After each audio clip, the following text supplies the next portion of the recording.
Imaginemos por un momento la antigua ciudad de Tebas, Ujú. un lugar que alguna vez fue el pináculo de la prosperidad humana, pero que ahora, en este punto de la historia, se encuentra absolutamente devastado. Completamente en ruinas. Exacto. Quienes nos escuchan deben visualizar una escena desgarradora, Ujú. visceral. Los gérmenes de las cosechas se secan, se pudren en los campos. Sí, los rebaños mueren de manera inexplicable en los prados. Y una fiebre destructora, o sea, una plaga implacable, azota cada rincón, cada callejón de la ciudad. El lamento colectivo es tan grande que el texto que hoy analizamos describe la ciudad entera envuelta al mismo tiempo en el humo del incienso de las plegarias y en un torbellino de gritos y sangre. Es una imagen poderosísima para empezar. Lo es.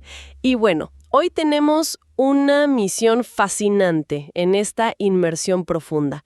Vamos a adentrarnos en una edición digital de una de las obras maestras absolutas de la literatura mundial, Edipo Rey, del dramaturgo griego Sófocles. Una pieza fundamental. Así es. Esta versión específica llega a nuestras manos a través de la editorial Libros en Red, y no solo incluye el texto íntegro de la obra. Sino también unos apuntes biográficos muy útiles del autor. Exactamente, y detalles sobre la visión de la propia casa editorial, que es un contraste muy interesante que tocaremos más adelante. Definitivamente. Ahora, como sabemos que nuestra audiencia ya conoce los cimientos de esta historia clásica, nuestro objetivo en este análisis a fondo no es simplemente resumir qué pasa. Queremos desentrañar cómo funciona. Esa es la clave. La mecánica detrás del texto. Claro. Queremos diseccionar cómo esta obra construye una red de ironía dramática que de verdad no tiene comparación en la historia del arte. Explorar la psicología profunda de un líder obsesionado con la verdad. Y entender las innovaciones técnicas de Sófocles. Esas herramientas que hacen que la tragedia siga atrapando y destrozando a quien la lea milenios después.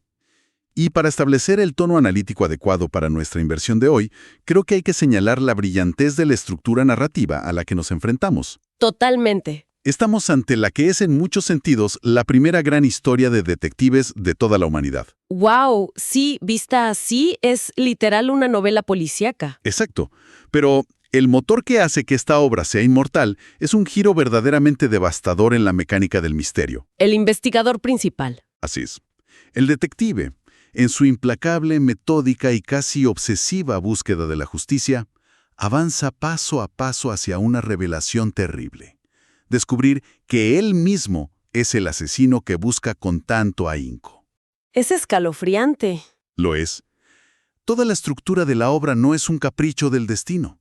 Es un mecanismo de relojería perfecto. Un diseño de tensión narrativa que avanza inexorablemente hacia esa colisión de identidad. Bueno, vamos a desempacar esto. Adelante. La historia arranca con un nivel de urgencia política y social altísimo. Los ciudadanos de Tebas, encabezados por el sacerdote de Júpiter, acuden a las puertas del Palacio Real. Se postran con ramos de suplicantes, rogándole a Edipo, su líder indiscutible, que los salve de la aniquilación. Hay que recordar el peso histórico que tiene Edipo para esta gente. Exacto. Él ya los había salvado antes. Fue la mente brillante que resolvió el enigma y liberó a la ciudad del terrible tributo que pagaban a la Esfinge. Lo ven casi como a un dios entre los mortales, el solucionador de problemas definitivo. Tal cual. Y es en este clímax de desesperación cuando regresa Creonte, el cuñado de Edipo. Él trae la respuesta del oráculo de Delfos. Y la instrucción de Apolo es clara, pero enigmática. Muy al estilo de los oráculos. Sí. Dice que la peste cesará únicamente cuando se expulse el miasma de la ciudad. Ese concepto de miasma es fundamental aquí. Representa una impureza, una contaminación que es física, sí, pero también profundamente moral. Una mancha. Exacto. Y esa impureza encarna en el asesino del rey anterior, Layo, un crimen que quedó impune en el pasado. Y aquí vemos la proactividad de Edipo. Él se compromete por completo. Lanza unas maldiciones terribles, escalofriantes, sobre este asesino anónimo. Sin saber que habla de sí mismo. Pide que el culpable arrastre una vida miserable, exiliado, en la ignominia total. Pero lleva su compromiso político a un extremo aterrador. Declara públicamente que, si el asesino vive dentro de su propio palacio, que todas esas maldiciones caigan sobre su propia cabeza. Se está dictando su propia sentencia de destrucción frente a toda la ciudad. Firmando un contrato con el destino sin leer la letra pequeña. Es que el concepto de miasma transforma una crisis de salud pública en una crisis de responsabilidad moral. La reacción de Edipo ante esta noticia enciende la mecha de su propia tragedia. Y no se esconde. Para nada. No delega la investigación a un subalterno, no crea un comité a puertas cerradas, toma las riendas de manera frontal. Insiste en que Creonte dé las noticias del oráculo ahí mismo frente a todo el pueblo congregado. Transparencia absoluta. Y lo que observamos aquí es el núcleo de la tragedia perfecta, tal como la concebían los griegos. Edipo no es un mal rey. No, para nada. No es un tirano o corrupto. Su sentido del deber, su compromiso inquebrantable con su pueblo y su transparencia son sus virtudes más admirables. Asume la carga total de su nación. Es el líder ideal en papel. Exacto. Pero la genialidad de la arquitectura de Sófocles radica en que son precisamente estas virtudes las que operan como los motores directos de su caída. Es una paradoja cruel. Muy cruel.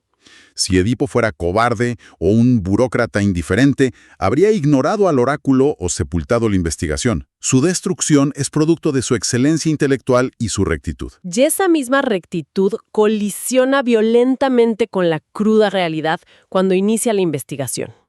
Edipo manda llamar a Tiresias, El profeta ciego. el sabio reverenciado. Tiresias llega a palacio, pero se niega en rotundo a hablar. Conoce la verdad completa y sabe que articularla destruirá el mundo de Edipo. Intenta protegerlo. Básicamente le pide que detenga la indagación, que lo deje volver a casa, argumentando que la ignorancia es el único refugio que les queda. Pero Edipo no tolera eso. Cero. Poseído por esa impaciencia del líder que necesita resultados ya, pierde los estribos. Pasa de la súplica respetuosa a la furia descontrolada. Lo insulta, ¿no? Sí, lo llama malvado, perverso. Su paranoia crece tanto que acusa al propio Tiresias de conspirar con Creonte para robarle el trono. Esa furia irracional, esa arrogancia o ubris de Edipo, es lo que empuja a Tiresias al límite. Provocado, el profeta suelta la bomba. La revelación cruda. Le dice directamente, sin metáforas, que él, Edipo, es el asesino que busca, y que vive en un abominable contubernio con sus seres más queridos. Una revelación que Edipo rechaza con desdén. De hecho, ataca a la ceguera física de Tiresias, diciéndole que es ciego de ojos, de oído y de entendimiento. Lo fascinante aquí es el profundo simbolismo de la ceguera que Sófocles teje en el texto. Es brillante. Se nos presenta una paradoja. Por un lado tenemos a Tiresias, ciego de los ojos físicos, pero con una visión absoluta de la verdad. Ve todo lo que importa. Exacto. Y por otro lado tenemos a Edipo, un hombre con vista física perfecta, intelecto agudo, capaz de desentrañar el enigma de la esfinge. Pero monumentalmente ciego a su propia identidad. Ciego al abismo en el que se encuentra. La verdadera ceguera, nos dice el texto, no es la oscuridad de los ojos. Es la incapacidad de ver nuestra propia realidad. Es una ironía dramática brutal. Y poco después, vemos cómo la paranoia de Edipo contrasta con el pensamiento racional. La defensa de Creonte. Sí, Creonte se defiende con pura lógica política. Le dice a Edipo algo como, a ver, yo ya comparto el poder supremo. Tengo los beneficios, la riqueza. ¿Para qué querría las inmensas responsabilidades y el peligro de ser rey? Es un argumento muy prudente. Demuestra un pensamiento frío frente a la mente de Edipo que se desmorona por la sospecha. Creonte encarna la razón frente a un intelecto superior devorado por la desconfianza. Aquí es donde se pone realmente interesante. Entra en escena Yocasta, La reina. esposa de Edipo y hermana de Creonte. Intenta calmar a su marido, argumentando que los oráculos son falsos, y usa como prueba un evento de su pasado. Su peor error. Dice que un oráculo predijo que Layo moriría a manos de su hijo. Pero, según ella, a Layo lo mataron unos bandidos extranjeros en un cruce de 3 caminos en Fócida. La intención es apagar el incendio psicológico, pero logra el efecto contrario. Cada intento por ofrecer consuelo aporta una pieza letal. Ese detalle del cruce de caminos aterroriza a Edipo. Le cambia la cara por completo. Empieza a hacer preguntas desesperadas. Pide descripciones físicas de Layo. Yocasta le dice que era alto, con algunas canas, y que se parecía un poco al propio Edipo. Ese es el instante en que el pasado lo alcanza. Edipo recuerda haber matado a un anciano en un cruce idéntico, tras una discusión. La tensión asfixia en este punto. Pero llega lo que parece un alivio.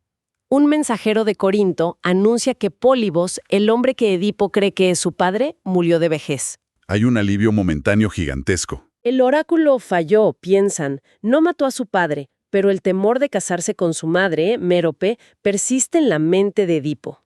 Y fíjate cómo el ritmo implacable ataca de nuevo. El mensajero, tratando de quitarle ese miedo final, le revela que Pólibo no era su padre biológico. Le dice que él mismo lo recibió cuando era un bebé, de manos de un pastor tebano. Un bebé con los pies perforados.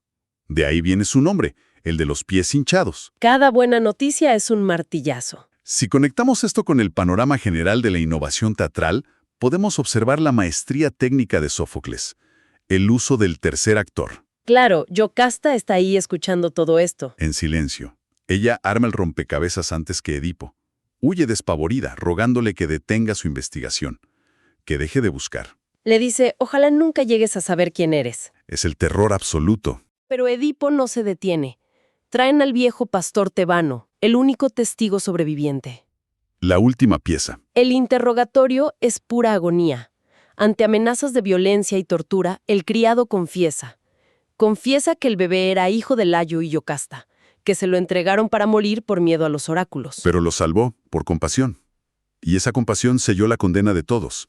La atroz resolución ocurre fuera de escena, pero es narrada con una crudeza perturbadora. Basándonos estrictamente en el relato del mensajero final, Yocasta se suicida. Se ahorca con sus trenzas en la cámara nupcial. El lugar de su mayor vergüenza. Edipo irrumpe bramando. Desata el cadáver y, en un acto de furia hacia sí mismo, arranca los broches de oro del vestido de ella. Y se los clava en los ojos. Repetidamente. El texto lo describe gráficamente como una negra lluvia y rojizo granizo brotando de sus pupilas destrozadas. Esto plantea una pregunta importante. ¿Por qué cegarse en lugar de quitarse la vida? Tenía las armas, tenía la opción. Exacto. Se explica a través del texto mismo. Edipo siente que no tiene derecho a mirar nada hermoso nunca más. Argumenta que no podría enfrentar a sus padres en el inframundo. Ni ver a sus hijos, ni a la ciudad. Asume la responsabilidad total de sus actos. Le ruega a Creonte que lo destierre y cuide de sus infortunadas hijas, a las que palpa en la oscuridad, llorando por el futuro miserable que les espera. Es una caída total hacia la oscuridad más absoluta. Entonces, ¿qué significa todo esto?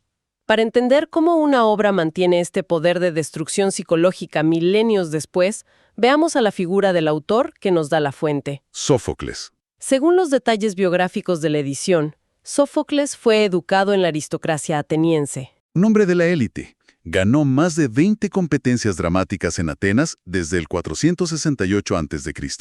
Incluso fue elegido para altos cargos militares. Pero lo crucial aquí son sus reformas teatrales. Como mencionamos, el tercer actor.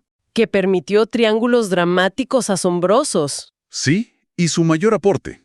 El énfasis en el carácter y los motivos internos de los personajes. Y eso explica por qué el desastre de Edipo no se siente como un capricho divino. Para nada. Se siente como el resultado inevitable de sus propias motivaciones, de su carácter obstinado por descubrir la verdad a cualquier costo. Los oráculos ponen el escenario, pero es Edipo quien camina hacia el precipicio por su propia voluntad. Y hablando de escenarios, hay que mencionar el contraste de épocas. Es una ironía maravillosa que este texto, de más de 2 milenios, nos llegue a través de Libros en Red.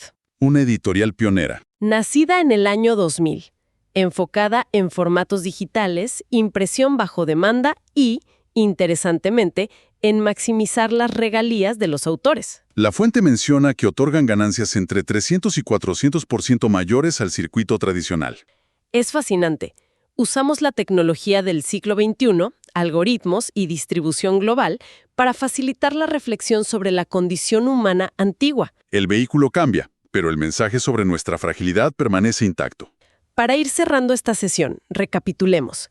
Edipo Rey no es solo una historia de destino ineludible. Es una exploración profunda sobre la fragilidad del éxito humano. El orgullo desmedido. Y cómo la búsqueda de la verdad requiere una valentía monumental, incluso cuando esa verdad lo destruye todo. Nos recuerda esa advertencia letal del coro al final. Ningún mortal debe ser considerado verdaderamente feliz hasta que su vida termine sin desgracias. Y nos deja con un pensamiento provocativo final, una reflexión que emana del texto, pero que se extiende a nuestra propia realidad. A ver, Si conocer la verdad absoluta condujo a la destrucción total de una familia y a la ceguera del héroe, ¿acaso hay momentos en la vida humana donde la ignorancia es verdaderamente una virtud protectora? esa es la gran pregunta. ¿O por el contrario, es la verdad, sin importar cuán devastadora sea, el único camino honorable que nos separa de vivir una mentira? Es una idea profunda para que quienes nos escuchan sigan meditando mucho después de terminar esta inmersión. Una encrucijada filosófica ineludible. Totalmente. Y con eso nos despedimos por hoy, dejando esa pregunta resonando en la oscuridad.